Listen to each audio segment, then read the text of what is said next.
That is back-to-back for the Jaylen Brown-led Boston Celtics with a win over a good team last night, Wiggy. Yeah. It was your lead this morning, I think. Was it your lead this Yeah, it morning? was my lead. It was my lead. Great energy. The way that I think Jalen's doing a tremendous job on how he's playing. What's the record when Jaylen doesn't have the Beijing? Is it 2-0? Better, I think. Yeah, I think so. Yep. I think it's better when he just let it go, brother. But I like the way that Josh Minot is playing. I like his energy. I like the way Anthony Simons plays. I think it's really – I know they won't change because that's what they do. I think they're averaging 48 three-pointers a game, and that's who they are. They're not going to change. But I'd like to see them that number maybe drop a little bit. But, that's the new world of the NBA, unfortunately. This is Kyle from Lowell. What's up, Kyle? What's going on? Hey. Two things on the Celtics. A quick question for Curtis. I got on a little late this morning. Did you have any congratulations from Missoula on the big win last night? You've been real critical every loss so far. That's funny, Kyle. I didn't hear you after the first 3 games there, Chief. Yeah, I got a job. It's hard to call in every day. Oh, so you just happened to call in today. Okay. Yep. Yeah, he still it's sucks. Like Peyton Pritchard had an awakening last night. All of a sudden, he stopped playing like Eddie House and Jason Terry and decided to play like Jason Kidd and Steve Nash. And it just so happened that's what Jaylen Brown and Jayson Tatum have need ever since they've got here. Other than the short, 3 or 5 months Kyrie was here and playing, they haven't had a point guard to take the ball out of their hands. Just to run through a couple of stats for the first couple games this year. Jaylen Brown through the first 4 was averaging 4 turnovers a game and didn't have one game with more than 4 assists. And he was the primary ball handler. Pritchard took the reins last night, 10 assists, 1 turnover.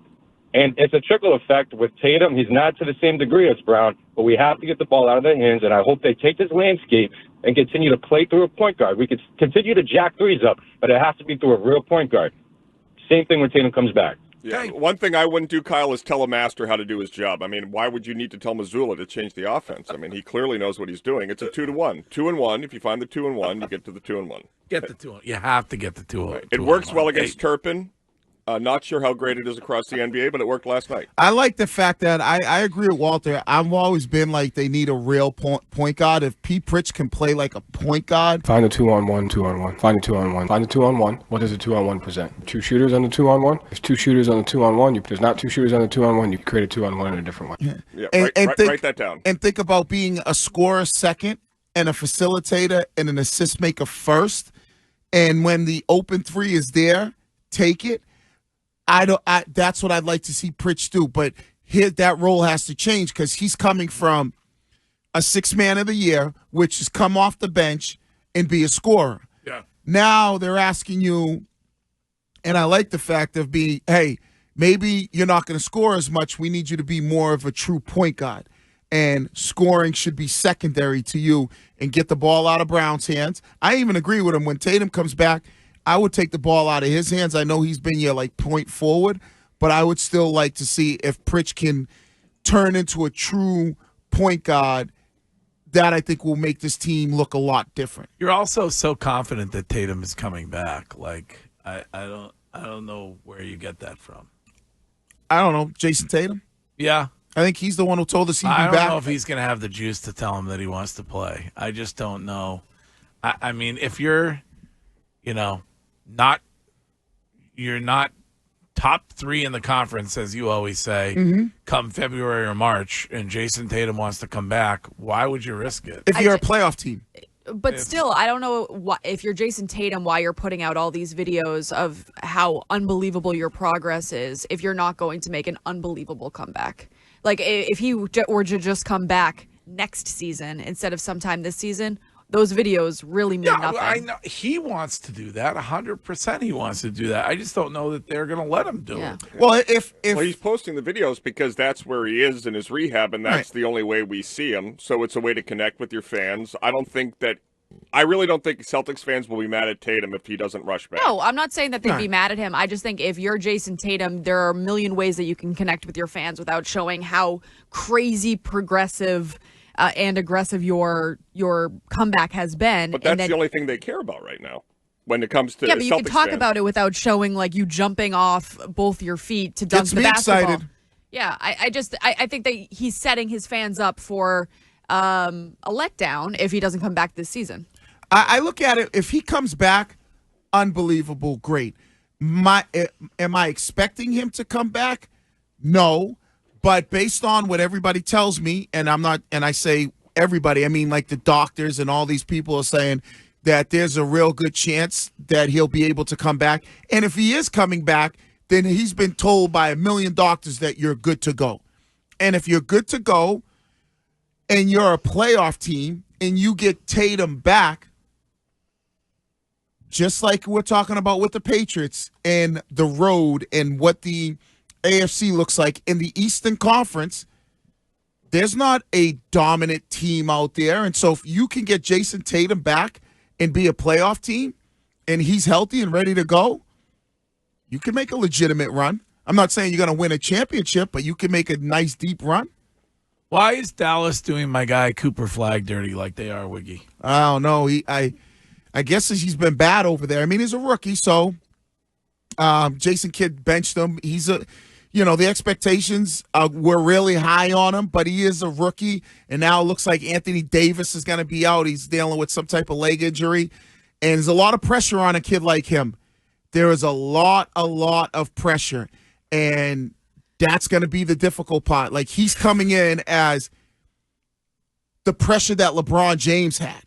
And when you come in with that pressure, if you don't perform and you shipped out Luka Doncic, And the money aspect too, not even just from. What do you mean the money aspect? Like the amount of endorsements he has, Cooper Flag coming into this, like the thought process was that he was going to be the guy immediately in his rookie season. It doesn't look like that's going to be the case. If you're a New Balance, if you're any of these other corporations that have paid him so much money to be the face of their franchise, they don't care. They got that's sneaker money. No, that's like Wiggy says. No, that's they the care. Saudi. That's just like the Saudi. No, money. They got tons of sneaker money. Yeah, because you got to consider who else they're paying too. Like a New Balance Shohei Ohtani, and then you add Cooper Flag on it, and Cooper Flag ends up being benched and not really playing that well in his rookie season. That's a flop. Yeah, I mean, it's definitely a flop for the sneaker company, right? But we're talking about, and I'm just talking about him as a basketball player. The expectations are, you're getting all the hype. I mean, they're putting you in, people are saying if LeBron and KD had a kid, it'd be Cooper Flag, right? Yeah. And that's a lot of How would that happen? Technology, brother. 617 text on the Subaru of New England text line. Find your authorized Subaru retailer at SubaruofNewEngland.com. Greg, you idiot. Oh. Jayson Tatum has LeBron power in this organization. If he wants back, he is back. So maybe that's true. Oh, I mean, he is the most powerful person in the organization, without a doubt. My sub has bacon. But he's coming back. If he comes back, he knows he has his multiple doctors saying, "Oh, you're good to go." Yeah, and he's not an idiot. Yeah, and if they're saying he's good to go, his doctors, the Celtics are not going to be like, "Nah, Tatum, don't worry about it. Just wait till next year." I just don't think that Tatum's focused on if they're going to be a top 3 team to come back. Like, I think he'd come back if they were a bottom 3 team just to say that he could do it. Jayson Tatum is like a whiny bitch. Oh. I think that was a quote by somebody. That was not. There's no way I ever said that. See, that is so rude when you do that. When you take me reading somebody's quotes and then present it as my own, it's fraudulent. It's fraudulent, and it's fraudulent. I think I could sue Shime on a few. You probably could for defamation. Yeah, you probably would. You do that? He's your best friend at work. I don't know. Maybe. Probably. I mean, I don't know. You put a little extra sauce on that one. Like I feel like. Right. No. I don't feel like you were. It didn't seem like you were reading it. You are a Jaylen Brown stan, too. I am a Jaylen Brown stan, but I like Jayson Tatum as well. And meant that. I have the date from when I saved the drop. I'll see if I can go back and find exactly why you said it. Please do. But I kind of disagree, Courtney. I think if they were in the bottom 3, I don't think Tatum would come back. Then he's been posting those videos not knowing what they're going because to be. I think he expects his team to be decent and good, a playoff team. Okay. If they're bottom 3, he's doing that as a way to connect with fans. But then he's also saying that he wants to come back this season. But of course, in front of he's the greatest crowd. basketball player, one of the best basketball players on the planet. Of course, he wants to play. I don't know. Aaron Rodgers wants to connect with fans, and he finds ways to do it without. No, Aaron Rodgers is a massive narcissist who wanted people to talk about him. He was never going to come back at the speed he did, but the only way people would talk about his recovery is if it was quicker than ever before. I don't think Jayson Tatum is at all like Aaron Rodgers. No, I don't think personality-wise also, they are. Curtis, narcissist scale, I feel like he's a 6'7". Or 6'7"? 6'7". And you want to know what? Aaron Rodgers, whiny bitch. Well, we'd have to look at, it would be good to look at, Courtney, Dame Lillard and Tyrese Halliburton, see what their IGs look like, where they are in their progress. Yeah. But I just feel like, I think Tatum looks at this team and goes, okay, this is going to be a playoff team.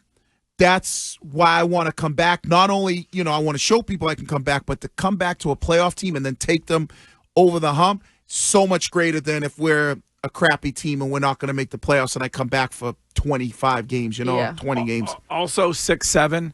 How many steps Giannis took on that travel the Yes. other night? I feel like we should punish whoever introduced Greg to this topic. I got almost as many steps in my old man walk as he did. He literally took 10 steps on that against the Knicks the other night. Yeah, he was running a route. How does that not get like a whistle? Are you new to basketball? It's the most egregious.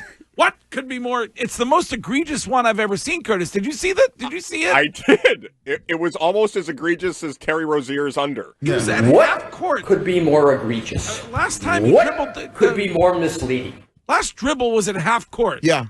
Then he had a little stutter step. And they walked the whole way in there. He had a stutter, then a It's euro. It's nuts to me.